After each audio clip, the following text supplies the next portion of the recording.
the heart of Willesden High School, a secret lurks in the shadows. Join us as we uncover the mystery of descendants of witches as Olivia's world falls apart and the lines between reality and nightmare blur. What is real and what is the work of evil? Let's find out. Here it's Descendants of Witches, Episode 1. Thank you for your likes and subscriptions. Hope to see your comments in the comment section. 1 you step September 1946. He was kneeling in the sand, his eyes moving from the coast to stone, from rock pools to breaking wave. In the gentle spring sunshine, he felt as if he were swimming in the briny aroma, as if the new rays of the day brought a frescent of energy to his fingertips. The gulls brought their beaks to the percussion of pebbles at the shoreline. It was a day for dreaming, for allowing time to move fast and slow. He picked up a withering stick that appeared bony and sharp like a witch. He carved coarse lines in the sand, allowing his hands to fly freely like a bird as he turned and swished the stick. He felt as if his mind was directing his hand, moving instinctively to the right spot and building a picture he had never seen before. He peered down at the image he created. 3 lines connected each other to form a triangle. A line shot through the middle. He felt a tap on his shoulder. He looked up and saw a figure standing behind him. Dark robes spilled from her lanky body, the excess fabric swishing in the breeze. The ocean air tousled her raven black hair that was tied loosely in a bun. Her crooked nose sneered down at him like a hawk's beak, and her hollow cheeks frightened the boy. The miniature details of her face were hazy and blurred, but he could definitely see her piercing violet eyes. His heart beat rapidly as a sense of familiarity washed over him, similar to the movements of the serene waves in front of him, washing the sandy coast. He tried to open his mouth to speak, but his movements were restricted. He watched as she kneeled beside him, digging her bony knees in the sand. She gracefully snatched the stick from the young boy's hand and curled her skeletal fingers around the base. She crushed the stick in the sand and started moving it, writing around his drawing. He averted his gaze from the strange woman and glanced at the picture below him. Everything he previously drew remained the same. However, the woman added some markings that resembled numbers. He squinted his eyes and read the numbers that were scrawled below his triangle. 9346, a red and shaky handwriting. He flickered his black eyes towards the woman beside him, his body still paralyzed. The woman craned her neck to meet his gaze and cracked a wicked smile. "You're a witch, Yuta." Yuta gasped and swiftly sat up in his bed. Though his eyes jerked open, he had trouble recollecting himself, and his empty mind debated whether he was in a lucid state or not. Sweat trickled down his forehead and his heart pounded rapidly. He spun his head around and absorbed the familiar area that was his bedroom. He clutched the duvet with clammy hands as his brain cogs slowly resumed their spinning. Why am I recalling that day now? He wondered, panting. He glanced across his quaint room and read the grandfather clock that stared at him in an uncanny way as if it envisioned the boy's nightmare too. His eyes strained into the partially dark room and read the clock. I must leave for school. Now he reminded himself as he internally groaned. His breathing began to steady as he hastily hopped out of bed and dressed, clutching onto his dark secret with a firm grip. Once he arrived at school, the school sent a chill down his spine, but he couldn't quite pin what exactly was eerie about it. He studied the extremely large Victorian-style building, wanting to prolong his entrance. There was a huge spiky black gate at the entrance behind him, and barely any living plants grew underfoot. Tall towers were placed at every corner, and Yuta was pulled in by them, curious as to what treasure could be found within. From the corner of his eyes, a shadowy figure stared at him through one of the black-tinted windows. He wrapped his arms around his chilled body and dreaded going inside. Unfortunately, it was his fault. He was here, and there was no going back now. Hesitantly, he walked to the door with a cross nailed above it and swallowed the lump in his throat. This is where my actions have led me to, he thought as he slowly opened the door, which let out a tired old groan as the hinges protested. He grudgingly walked through the middle of a long hallway, and around him were scurrying students. The halls were dressed in a monotonous gray that strained his eyes. He could not help but think that the school hallway must have been designed by a manic depressive. Either that or someone obsessed with grit. The teachers had done their bit by hanging posters in primary colors, yet the overall impression was of drabness. He longed to paint the doors rainbow, or better yet, blow off the roof and replace it with a glass dome. He could imagine plants in pots reaching up for the sunlight and butterflies flitting in between. That would make this place look better. He slowly dragged his feet forward as he gazed around the intimidating corridor. He adjusted the straps of his backpack, fidgeting with the thick black fabric, as he often did when he was uncomfortable. He glanced at the small piece of crumpled paper in his hand, on which his school schedule was written. Finally, Yuta made it to his homeroom. After witnessing such a diverse crowd of people, his body and mind were already exhausted. His tired black eyes peered into the classroom and gazed at the students sliding into their seats. Yuta timidly shuffled towards the teacher's desk, swiping his black bangs off his forehead in a slightly uncomfortable manner. The teacher, who sat at the front of the classroom, had prominent cheekbones and other well-defined facial structures. His light brown hair appeared blonde at some angles, although the dim sunlight had nothing to do with that. The pale-skinned teacher was busy writing in a dusty green journal, his nose buried deep. Yuta peered closely at the desk and noticed a black flower lying next to the teacher's arm. Excuse me. Yuta asked the teacher, his voice ringing with uncertainty as he approached him quietly. The teacher looked up and smiled at Yuta, slightly confused, but still friendly. "Oh, hello, love. My name is Mr. Stevenson," he greeted slowly. His glassy green eyes gauged at Yuta's strange appearance, but Yuta didn't notice it. Rather, the boy was enthralled by the beautiful color. I'm the new transfer student," Yuta nervously replied. He reached into his pocket and pulled out a yellow piece of paper that the secretary gave him, filled with all his student information. His hands had a tremor when passing it, and the boy was glad Mr. Stevenson decided not to embarrass him about his anxiousness. His teachers from his old school would never pass an opportunity to ridicule him like that. "You're the transfer student, huh?" Stevenson accepted the piece of paper and placed it in his files after reading the slip with his name written on it. "Your name is Yuta?" he asked, looking up at the boy to confirm with him. Yuta swiftly nodded. "Yes, sir. Why?" I hope to get to know one another better, Yuta, Mr. Stevenson said placidly before flashing Yuta another beaming smile. Yuta observed that his smile was one filled with genuine happiness, similar to a spring flower grinning at the sunlight that shined above it. It was ominously enchanting. However, Yuta couldn't help but feel uneasy as he gazed at that man's welcoming smile. It wasn't that Mr. Stevenson was strange. Rather, it was that he could not find it in him to trust an American. Mr. Stevenson outstretched his hand, and Yuta hesitantly shook it, their palms grazing against each other as their fingers interlocked.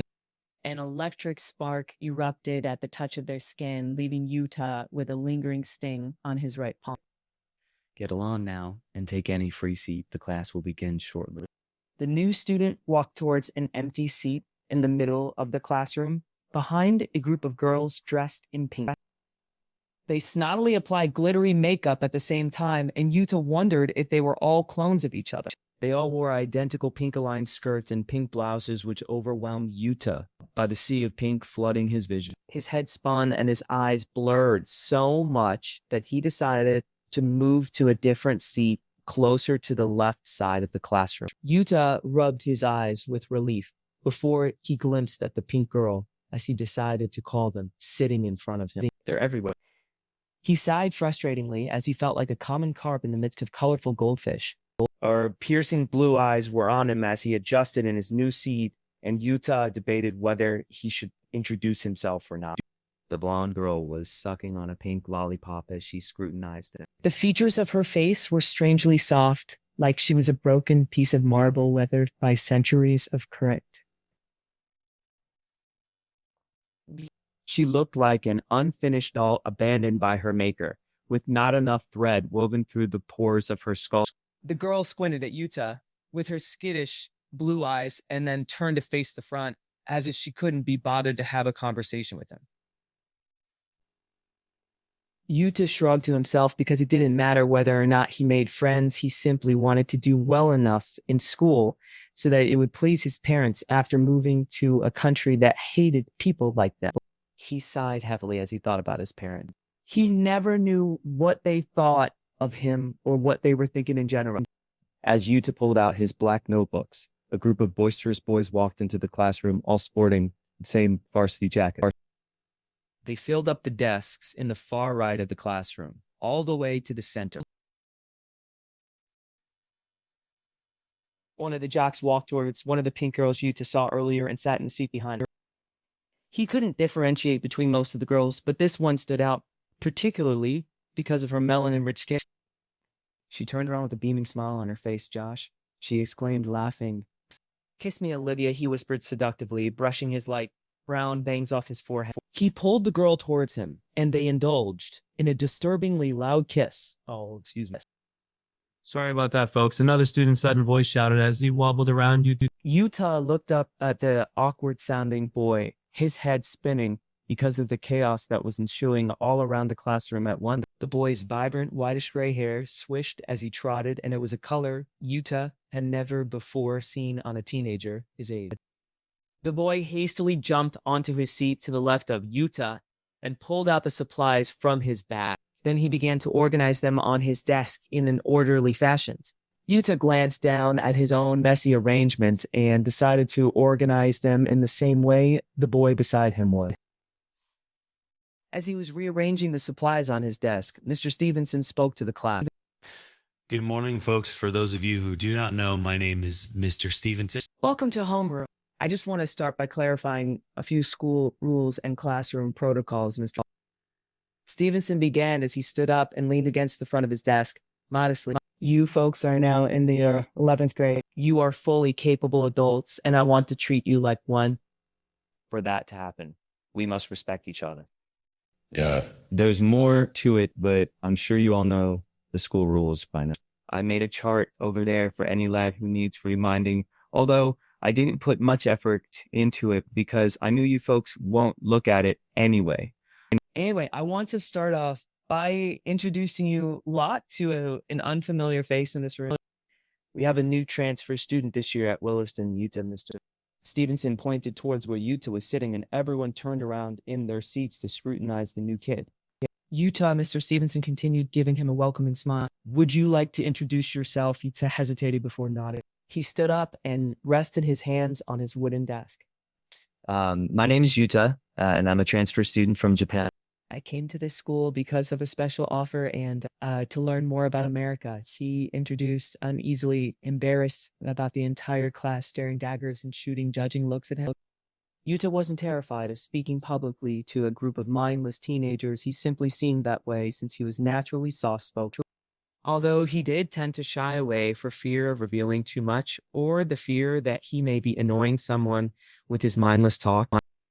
The insecurity first arrived when his friends from his previous school told him that, and his father. Thank you, Yuta, Mr. Stevenson said, smiling next time. You don't have to stand up. Yuta lowered his head in embarrassment as the realization that American students did not stand up when they were answering a question hit him. He heard Josh and the pink girl snicker at him, which caused his cheeks to turn red. However, he didn't hear a snicker from the blonde-haired pink girl in front of him. Now, I would like to get to know each one of you lads. Let us make this a great year. Mr. Stevenson chirped, and Sir Stevenson Josh suddenly called out, his arm outstretched. Why is there a Jap in this class? It's bad enough that we have an African in this class already, he said snarkily, glancing at a dark-skinned boy seated on the other side of the room. That's exactly what I was thinking, Joshy. Olivia gasped, a statement that Yuta quirked his eyebrows confusedly at. Josh, I completely understand your sentiment, Stevenson said in a voice that only consoled Josh. However, Yuta is a friend, not a foe like the others. I hope you find it in yourself to trust him. After all, he is not the one who started the war. I suppose you're right. But truly it was his father who started the war, Josh remarked, his lips tugging into a slight smirk as he watched Yuta sink in his seat. Hey, Jap, can you hear me? Why come to an American school when you could hang out at those camps with your dearest family? As the girl swooned over Josh's heroic speech and the boys snickered alongside him, Yuta chewed on his lower lip nervously. He clenched the strings of his sweater with shame and closed his arms, desperately wishing he was as small as the eraser on his desk. His heart sunk as his classmates glared at him and held their perky noses in the air. Please. Not again, the boy thought as his legs quivered. My uncle served in the war. Josh spoke up, silence in the chat. A dreary atmosphere suddenly slithered into the classroom when he mentioned that. He was baptized by fire at Pearl Harbor when his people hit, Josh said, wagging his finger at Yuta with a disgusted expression. Don't you ever forget that it was you who brought this country into the war. Have fun here while it lasts, Jay. I don't want to be here just as much as you don't want me to, Yuta muttered darkly under his breath, narrowing his eyes at his classmates. After the school bell rang, Yuta rushed out of the classroom, finding relief in being alone. He pulled out his schedule and searched for his next class. His head swarmed with dark emotions after what occurred during class, and he scanned his surroundings to avoid bumping into Josh. Yuta was familiar with people like Josh and Olivia, so he knew that it was better to hide behind the shadows rather than confront them. He was about to continue walking when he felt a hand on his shoulder again. Afraid that it was Josh, Yuta chose to ignore it. The hand on his shoulder yanked at him strongly, and he was forced to turn around. Hi-to-ho. Your name is Yuta, right? The white-haired boy that sat next to him in homeroom. And Yuta was surprised by the honey-sounding voice that poured out the boy's mouth despite his stark appearance. Yo, yes, Yuta replied, flustered. Will he be like Josh? Upon closer inspection, Yuta noticed that the boy's eyes were also gray. He reminded Yuta of a gray wolf who was slightly intimidating. His eyes attached themselves to the boy's rare hair color, never leaving. It was difficult to describe, but one could call it the color of a wolf's fur, a mixture of gray and white. Do you need help getting around? I reckon this school is quite big and scary for newcomers, the boy explained, chuckling sheepishly. Yuta noticed that he spoke loudly and exuded more confidence than he should. Although him being an extrovert wasn't a bad thing, as there seemed to be a softer side to him. Even with quiet people like Yuta, he was able to forge a connection. It was like he could turn his dial down whenever the need arose. Yes, please, Yuta said, breaking into a sincere smile. He was still confused and wasn't planning on letting the boy take advantage of it. Yuta promised himself that he would be wary around them to avoid falling into anyone else's trap. You reckon there would be some kind people at this school, but it seemed the ones he met so far were more strange than pleasant. Excellent. What classes do you have next? The boy asked, letting go of Yuta's shoulder and stuffing his hands in the pockets of his dress pants. Yuta peered at his black combat boots that were tapping the floor impatiently, wondering whether the boy had some sort of underlying intention for talking to him. With every tap of his boot, the unbuttoned suspenders that circled his waist swished impatiently. I had math in room 105. Then I had gym class, Yuta hesitantly replied, reading from the schedule on his hand. I have gym class, second period too. Looks like we have another class together, he said as they began walking towards room 105. By the way, my name is Carter, he introduced, adjusting the loose gray shirt that was tucked in his baggy pants. Nice to meet you, Carter, Yuta said, smiling at him. He was amused by the way Carter handled himself. He had that clumsy look about him teens often got when they have grown too fast and were not sure about being a man just yet. His tone was loud, but with a hint of awkwardness, and Yuta wasn't sure whether he was like that all the time or with just him. Although at times he spoke in a stern and factual voice, like he was part of the military. Perhaps he was one of those lads inspired by the Great War that had recently struck their country. One should know that our homeroom teacher, Mr. Stevenson, is heaven sent, Carter suddenly gushed. All the other teachers at this school are either cruel or fuddy-duddy, but Mr. Stevenson is anything but. We're lucky to have him as our teacher this year, he informed Yuta factually. Yuta nodded his head, unsure of what else to respond with. That is quite good, he simply commented. Then why didn't he bother to defend me from Josh during class? Is there any chance you enjoy sports? Carter aced as he crossed his arms and peered into Yuta's dark eye. The silver-haired boy grinned in a teenage way with part mischief. His smile was one that accentuated his rounded jaw, and the smugness that emitted from it seeped deep into his pores. I suppose, he replied, looking at the classroom doors they passed. He realized they had already passed room 105, but was unsure of whether to inform Carter for fear of interrupting the conversation. Why? What about swimming? Carter casually questioned, stuffing his hands in his pockets nonchalantly. Yuta shrugged and pursed his lips, wondering whose conversation was supposed to lead. I know how to swim, but I have never actually been on a team. Carter's eyes widened with excitement. That's swell. He immediately pulled out a piece of paper and a pencil from his bag. Why don't you sign up for the Willesden swim team? I'm the team captain, and we're short one member. Since you know how to swim, all will be good. Carter exclaimed, his voice and body energetically jumping up and down. Sure, Yuta slowly replied. He took the piece of paper and signed his name on the sheet, wondering what made Carter so excited about swimming. Excellent. The introductory meeting is today after school. You don't need to bring much since it's only the first meeting. Thanks so much, Yuta. Carter thanked, slapping Yuta's back happily. Yuta returned a smile and gestured towards the doors they passed by. I think we passed room 105, he anxiously pointed out. Oh, Carter said with surprise as he looked up at the classroom door. You're right, he laughed as they both turned to walk towards room 105. Once they arrived, Carter informed Yuta that he would pick him up after class is over and lead him to the gym since Yuta didn't know where that was either. As they parted ways, Yuta was glad and surprisingly relieved that he gained a friend in an after-school club activity. He just hoped no one would figure out his secret. 1-2 Carter, September 3, 1946 after school. Yuta was a strange boy, Carter noticed. He first scrutinized Yuta during homeroom when he had to introduce himself in front of the class. His voice was soft-spoken, and he carried himself as if he was shouldering a heavy burden. The boy seemed more fragile than the glass ballerina that sits on his mother's dresser at home. Carter wondered if he swam intensely, would his limbs snap? The boy held himself like he's trying to take up even less space than he already does. His clothes look, at least, a size too big, as if he wanted to hide his skinnies. It was hard to get his attention under that mop of black hair that dominated his narrow face, although Carter knows his almond-shaped eyes are hidden there somewhere.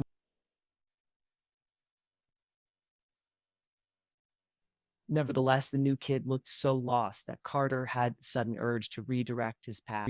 It was just the type of guy he was. There are certain guidelines and rules one must follow, and Carter felt that it was his duty to help the newbie. Carter arrived at Yuta's last class of the day, his hands stuffed in his jean pockets as he trotted through the halls, acting like he owned the place.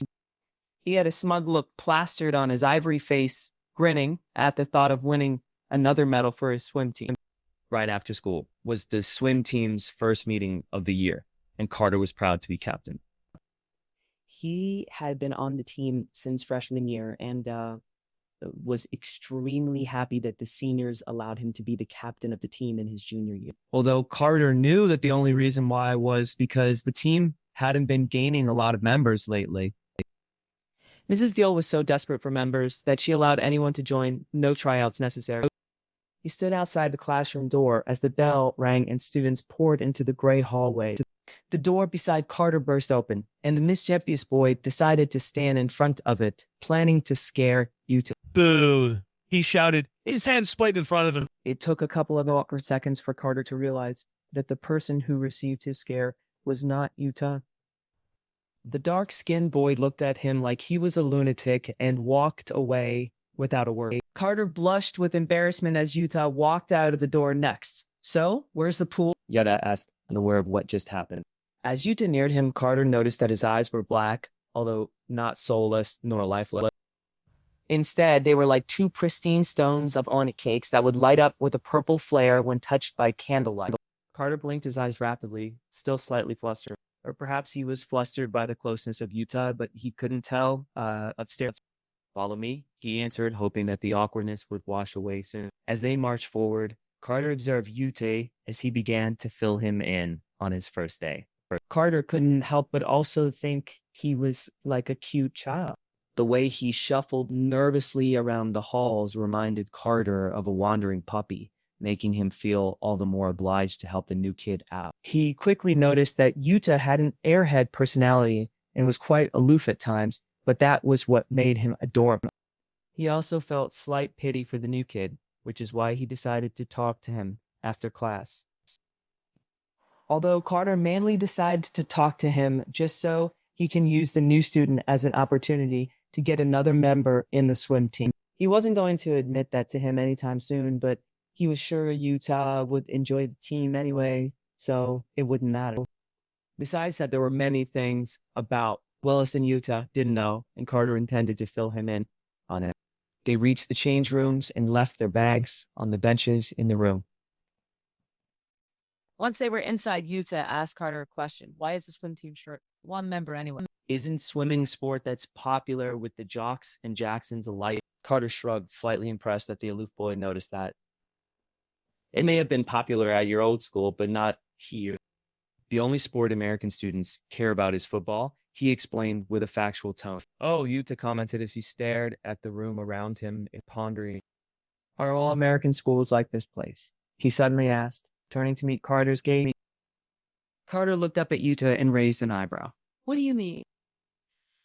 He asked, giving the boy a puzzled look why this place is quite gloomy. It reminds me of all the dead batteries at my old school. Plus, don't you think the building gives off a dark feeling? From the outside, at least, Yuta explained, pointing at the rusty wooden benches and the stained gray wall. Carter understood what he meant. Willesden was kind of creepy looking from the outside. The Victorian-style building was extremely large with dusty gray bricks and black-tinted windows. There was a huge, spiky black gate at the entrance, and barely any living things grew on the ground surrounding it. It also had tall towers placed at every corner, but no student was permitted to go inside the towers, only the main building. Many first years wondered the same thing as Yuta had, but after a month or so, people get used to it. Willesden is quite historic. I heard this place was built in the 15th century or something, like Carter replied, shrugging. No need to worry. You will eventually get used to it, as they all do. Yuta nodded his head, and they walked towards a doorway which lead into the pool room. Carter stepped ahead of Yuta and turned the doorknob. To his sudden surprise, the doorknob wouldn't move. Slightly confused, Carter shook it again with much greater force. He turned to look up at Yuta, who was staring at him strangely. Perhaps it is busted. It just needs a little push, Carter said, grunting as he slammed the wooden door with his shoulder. It didn't work. Carter shook the doorknob again, spinning it around and around. Yet it didn't budge. A feeling of despair abruptly entered Carter, and it felt like concrete was in his veins, blocking his pulse. His heart emptied, causing the color in his eyes to drain. He could no longer feel life within himself. His time slowed down to a trickle. The world around him was noiseless, causing his ears to instinctively ring. He noticed how time began to dissolve within itself, as shapeless as water in a pool. The void in his heart lurched, desperately wanting to cling on to any form of life. His hand that was on the doorknob felt distant for some reason. It was attached around the knob, and he could feel the burnished material, but his arms felt like they had elongated as the world shifted backward. The knob was directly in front of him, but his sense of distance seemed an illusion as the rest of his body floated away from the knob. It was like he was falling through the rabbit hole as he dipped backwards through a never-ending tunnel. He continued to stare at the knob. His hands were latched around, but it did not decrease in size as the rest of his body drifted backward. It stayed the same. He sensed Yuta drifting farther away from him as his legs lifted in the air, no longer on the secure ground. He was like an astronaut floating in space with zero gravity to support him. His pupils dilated and his heart began racing with panic. A cluster bomb exploded in his brain as he desperately searched for a way to end this eerie nightmare. His vision blurred, and all that he could see were white lines and gray dots. Carter's hands were still tightly latched onto the golden doorknob, so he urgently shook it, his hand turning blue from all the pressure. In the grip of silent panic, Carter decided to release his grasp from the doorknob. He knew that if he did, he would probably drift away to the end of the world, since clutching onto that doorknob was the only way to keep him afloat. However, there was nothing else he could think of to do. He slowly spread his fingers apart, but to his shock, he couldn't let go. It was glued to his palm. His brain turned into a mental soup of conflicting questions as his heart rate quickened. Where's Yuta? What's happening? Suddenly, Yuta spoke, causing an abrupt halt to the sensation he was feeling. Let me try. We're getting late for the meeting, you know. Carter blinked as his vision returned to normal and his feet landed on the ground again. However, his hands were still latched onto the knob. Yuta removed Carter's hands from the doorknob with ease, and Carter gasped. The touch of Yuta's warm hands returned Carter back to his senses. Everything was normal again on the outside, but inside, Carter was feeling queasy. His knees wobbled like limp noodles, and his stomach churned at the thought of the weird experience. Yuta turned the doorknob himself, and the wooden door creaked open with ease. He twisted his head to look at Carter, his eyebrows raised in confusion. What the hell was wrong, lad? He questioned, walking towards the group that was sitting on the bleachers. Carter was left to slowly trudge behind Yuta, his heart racing. He slouched and his eyes dropped, wondering whether that was some sort of delusion. He stared at the palm of his right hand that held the doorknob as the lingering, metallic feeling caused his palm to ache. He noticed that there was a weird mark imprinted on it. Carter scoffed in disbelief. I'm just seeing things that... Suddenly, his right palm throbbed, and the pain forced Carter to inspect his hand. As he peered closely at his palm, he saw a triangle with a line struck through the middle.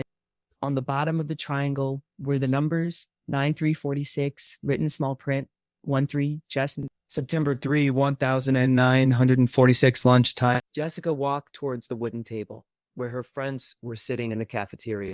She could easily find where her friends were sitting, since they were all wearing matching pink blouses and skirts. It was the first day of school, after all, which meant first impressions were crucial.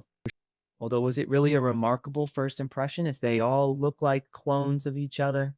Jessica sighed, pulling her scratchy pink blouse, urgently waiting for the school day to be over so she could rip it off and exchange it for something more comfortable. She also desperately wished to relieve her headache by untying her blonde hair that was knotted in a ponytail. Jess ran and sat next to me. Olivia called out to Jessica, waving her arm. Jessica nodded as she approached the table and sat on her left side like usual. Once she properly seated herself, Olivia flipped her curly black hair and kissed both of Jessica's cheeks Hollywood style. Jessica gazed around at the snobby girls at her table. Everyone in Olivia's group had their own designated spot. Their group formerly known as Olivia's Squad, because must always sit at the round table in the middle of the cafeteria. Everybody in the school knew it was their spot and won't dare go near it. The seating format at their round table had Maria on the far left, Jessica on her right, Olivia in the middle, and Barbara to Olivia's right, although if her boyfriend was invited that day, Barbara must leave the table. Next to Barbara was Sharon, Nancy, Carol, and Linda, ending the circle to the right of Mariah. It was incredibly hard to keep track of, but their classroom seating arrangement was even stricter. It made Jessica nauseous just thinking about it. Jess, what is that? Olivia stated, pointing at Jessica's gray cafeteria tray with a look of disgust on her face. You know, we never eat cafeteria food. Yeah, especially the ones that look like hen fruit, Olivia remarked, flipping her hair over her shoulder. Jessica looked down at the soggy sandwich she bought from the lunch lady. It was weeks old and tasted horrible, but it was all Jessica could afford. Yeah, I know. My stupid mom forgot to make me lunch today, Jessica lied, rolling her eyes. Don't worry, I cut the line, she assured her best friend.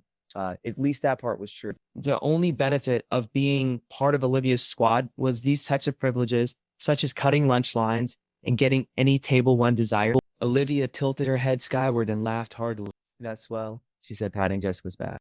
Jessica laughed with her, unable to avert her eyes off the pink lipstick that stained Olivia's teeth.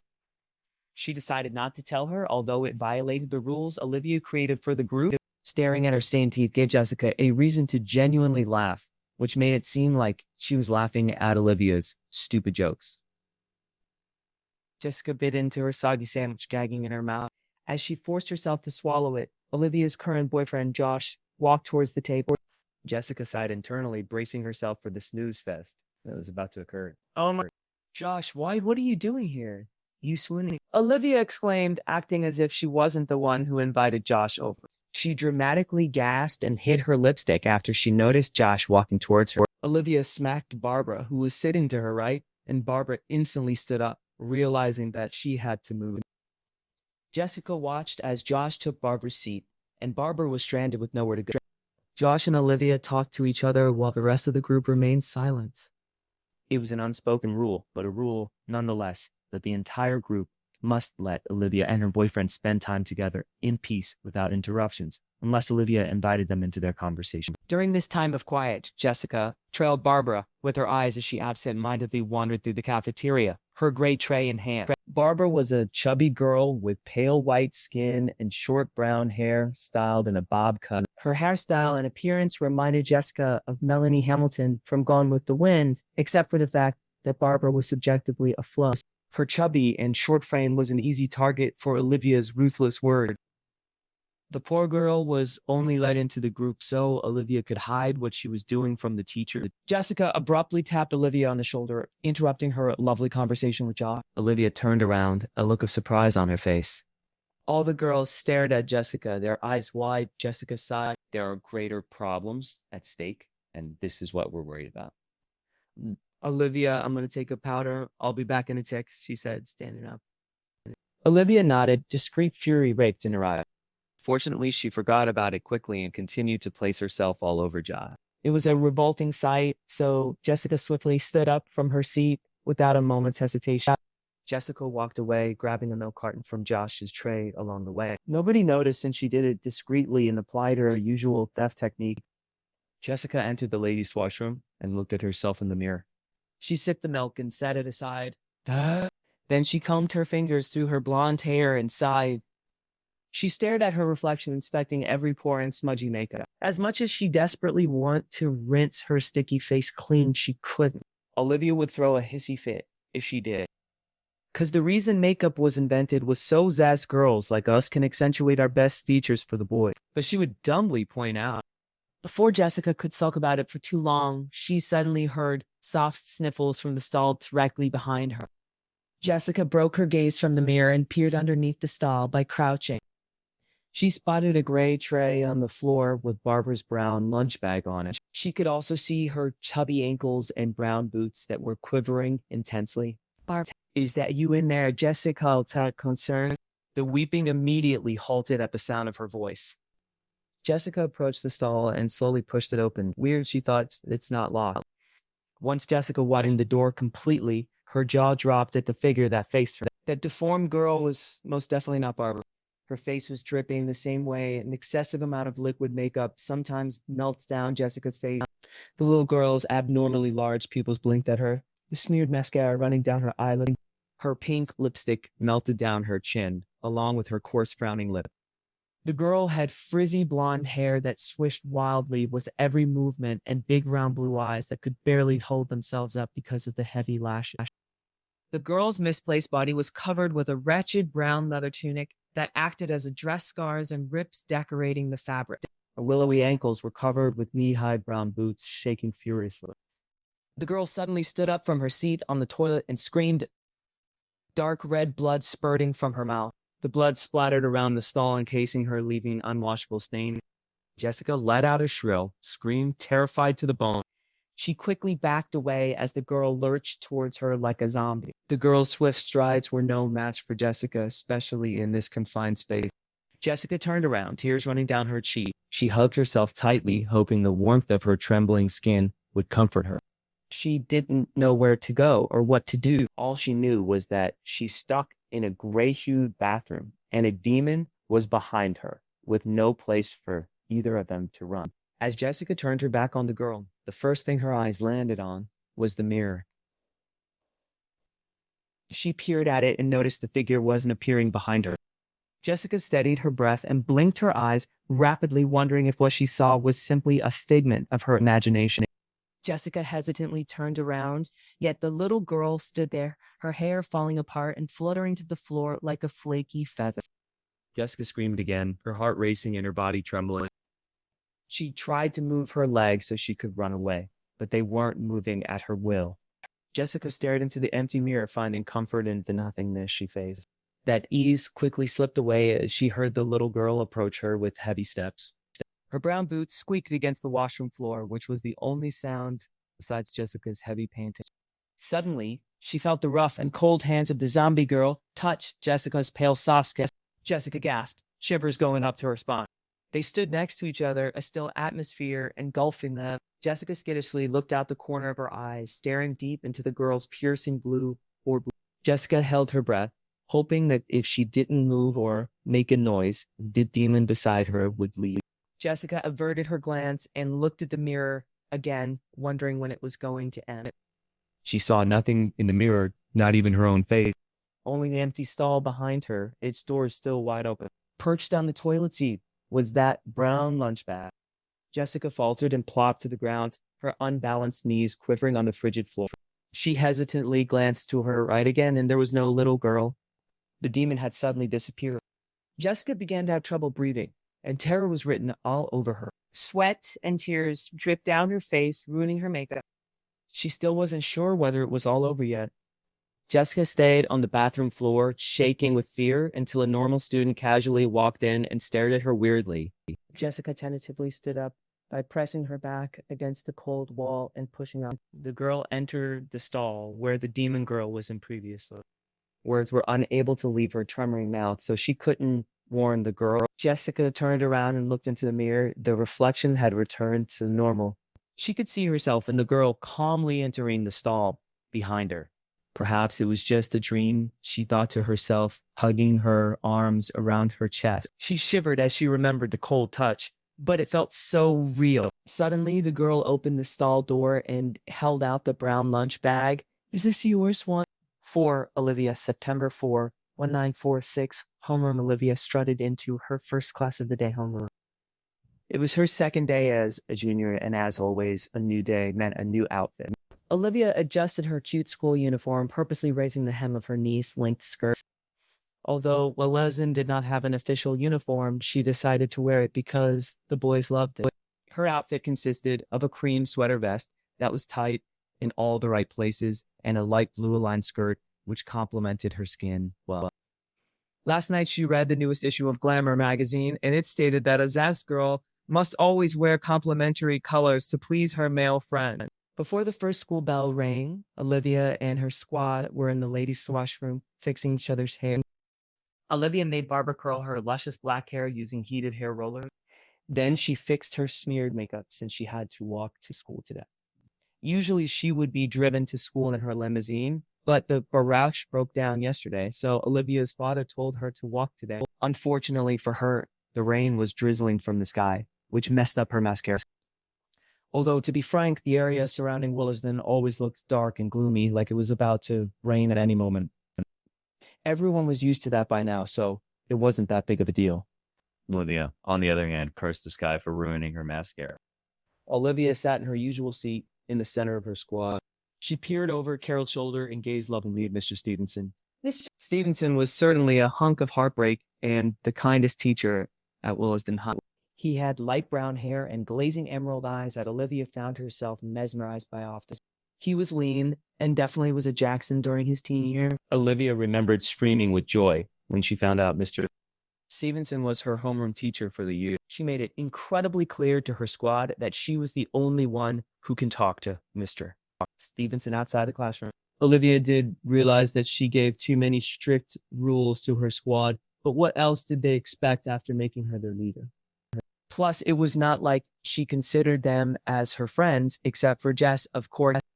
Olivia felt like she already was doing enough charity for them by simply hanging out with them and sharing her popularity with them.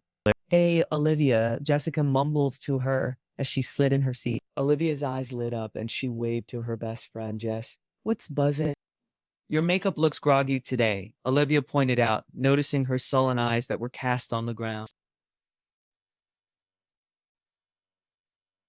Olivia knew that Jessica was always moody and lost in her world, but her ponytail and makeup would never take the blow.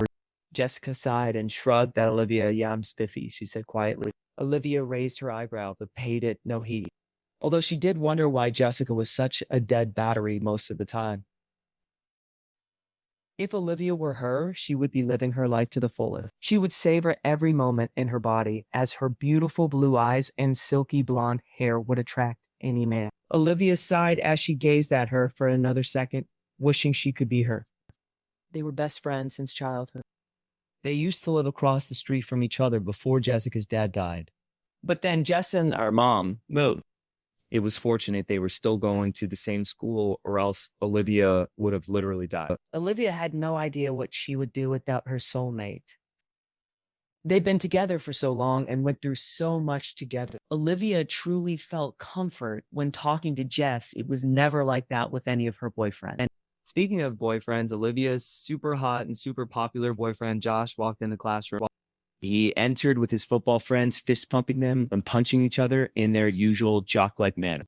Olivia smiled at Josh and waved to him, and he waved back with a handsome grin. To be frank, the only reason why Olivia was dating Josh was that he resembled Mr. Stevenson in so many ways. His name might as well have been Jackson, as the boy was perfection in nature like hues, specifically the colors of a tree. His chestnut brown hair, fluffy and lustrous, showed the depths of the radiance in his smile.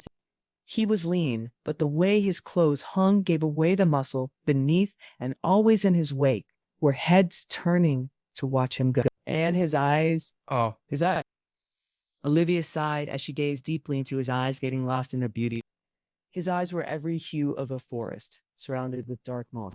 It was the kind of earthy green that revives the grass after a cruel, unforgiving winter. Interwoven shades hiding the chaotic nature behind Olivia's side dreamily. Men are so handsome.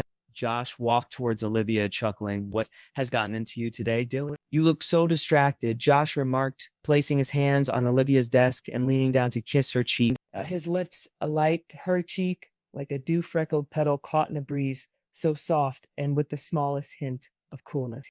Olivia laughed, wrapping one hand around Josh's biceps and the other around his well-defined jawline. You're distracting me, Olivia whispered, bringing Josh's mouth closer towards hers.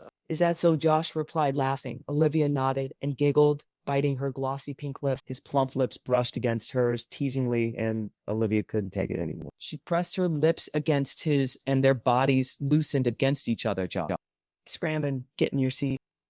This classroom is not an ideal place to hold your makeout session.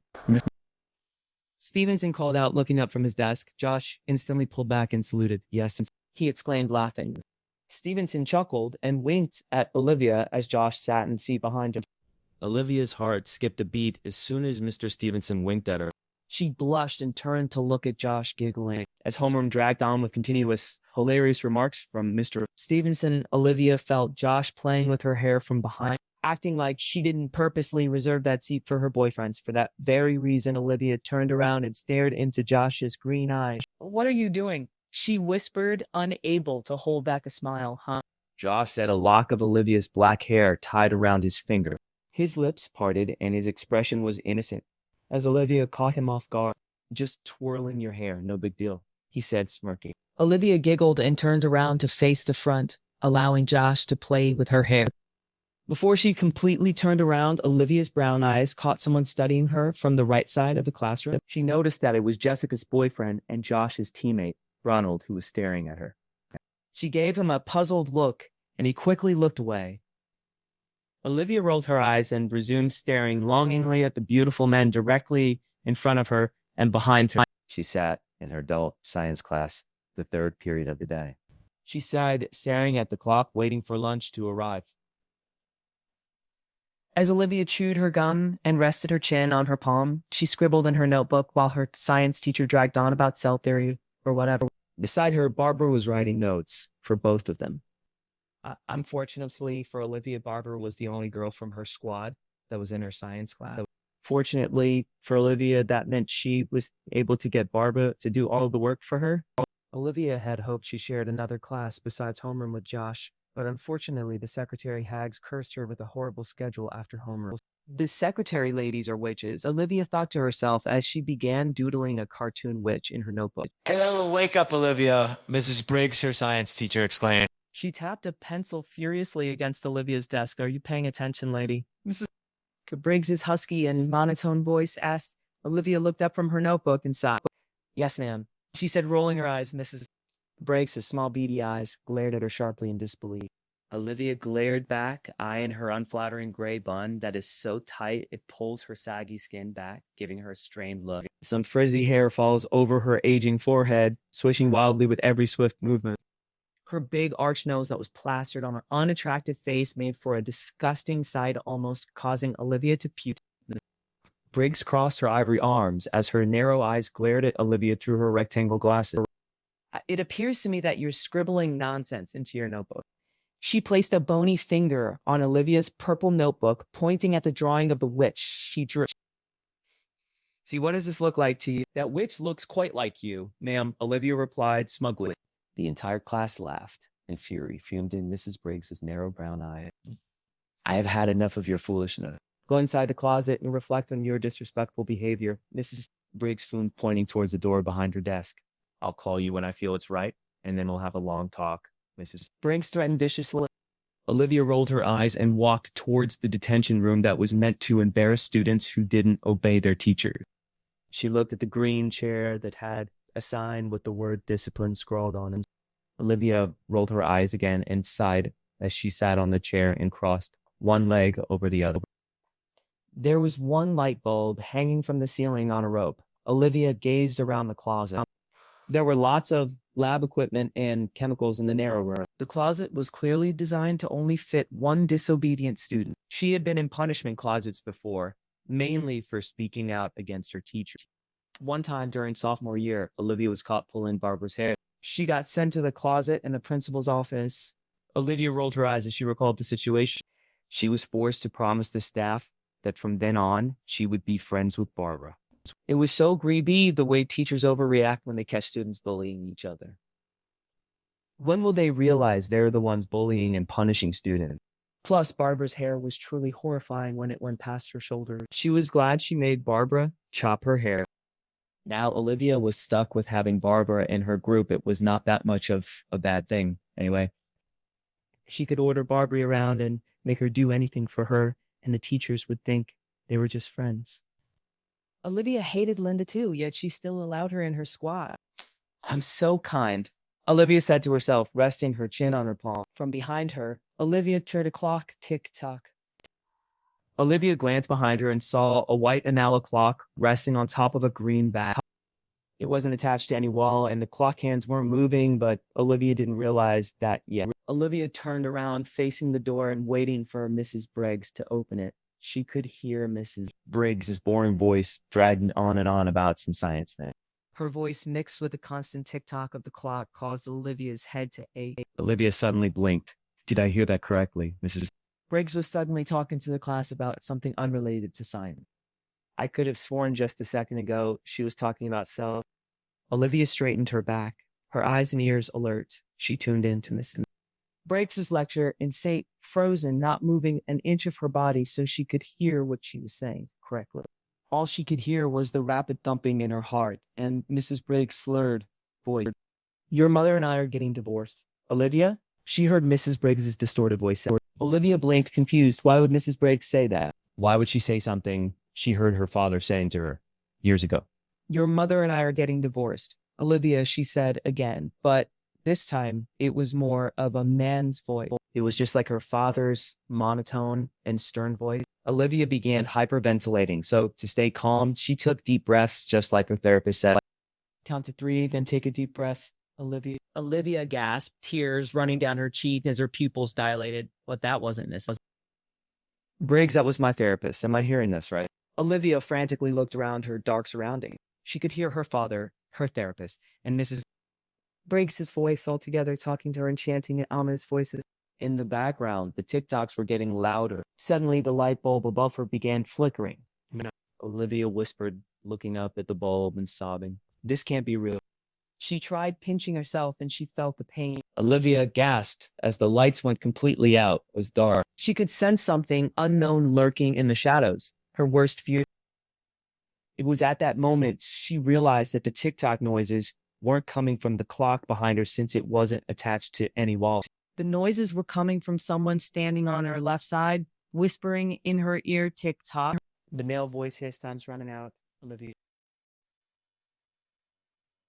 I can't leave you in the dark anymore, Olivia. Your mother and I are getting divorced. I know it's hard, Olivia. Count to 3, then take a deep breath. Olivia. Don't forget to do your science homework, Olivia.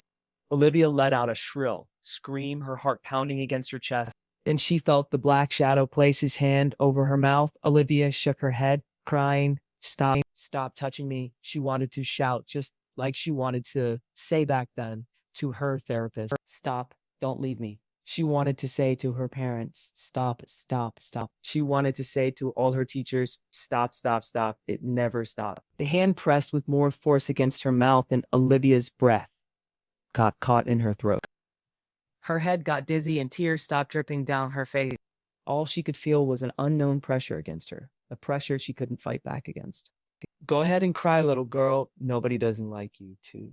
Olivia sighed and eased her body against the pressure. She remembered feeling vulnerable like this before 3 years ago. I guess I should die. She impulsively thought. She allowed the shadow to suffocate her further. The dark room slowly turned white. As the light begins to intensify, so does her misery, and she wonders how it is possible to hurt so much when nothing is wrong. Then she heard voices. I'm sure the microscope is in the closet. She heard a faraway, angelic voice say, while you're at it, tell Olivia she can scram and talk to me, a nasty female voice remarked. Olivia gasped, suddenly feeling a weight lift off her body. Olivia blinked her eyes rapidly as her head was feeling dizzy. Although everything was blurry, Olivia could see a figure hover over her. She noticed that he was wearing an oversized black sweater, had black fluffy hair, and was holding a notebook. It took her a couple moments to realize that it was the new kid from her homeroom. She never realized that they shared the same science class. Hey, are you okay? He asked, noticing the dazed look she gave him. Olivia wasn't okay. She felt out of breath, and her legs were so exhausted she couldn't walk. Her hands were trembling, and her hair was damp with sweat. Her brown eyes were wide with trauma. She looked at him and said timidly, yeah, I'm fine. Then she collapsed onto the floor.